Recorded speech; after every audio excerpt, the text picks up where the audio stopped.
Cet article 6 propose d'accorder au groupement hospitalier de territoire la qualité de personnalité morale et de pouvoir voter les budgets des établissements dont ils sont membres. Nous allons voter contre cet article parce que bien souvent ces GHT, ça se traduit par une fusion forcée des hôpitaux et au prétexte de rationaliser par une fermeture de plusieurs activités ou de services.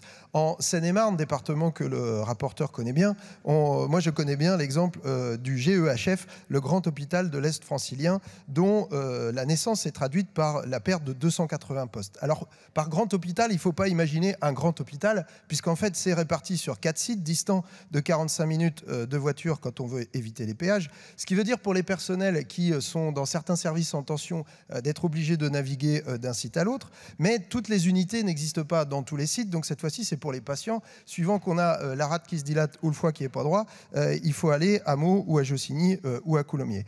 On a aussi un problème avec une direction qui est assez éloignée. On a pu le constater avec ma collègue Ercilia Soudé dans le cadre de l'opération Allo Ségur qu'on a menée cet hiver avec notre groupe. On est allé rencontrer les personnels qui nous disaient que le directeur est à Meaux, un directeur qui n'est pas médecin évidemment, qui a la main sur le budget et sur les ressources humaines, sur plus de 2000 lits, sur 5500 personnels répartis sur 4 sites comme je disais. Pour les patients, c'est pas forcément un mieux-disant puisque on a eu un personnel nous donner l'exemple de la réduction du col du fémur qu'il faut faire dans le meilleur des cas sous 48 heures. En 2019, c'est 84% des patients qui étaient victimes d'une fracture de col du fémur qui étaient soignés en 48 heures.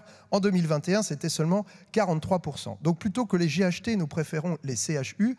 Hier, un amendement modeste de régulation a été repoussé dans cet hémicycle. Pour lutter contre les déserts médicaux, on sait qu'il faut aussi former des médecins localement. Quand un étudiant en médecine passe 10 ans dans un département à se former, forcément il va y prendre racine, il a vocation à y rester. Donc pour à la fois améliorer l'offre de soins des hôpitaux et la médecine de ville, moins de GHT, plus de CHU. Merci. Merci. Donc nous allons aborder les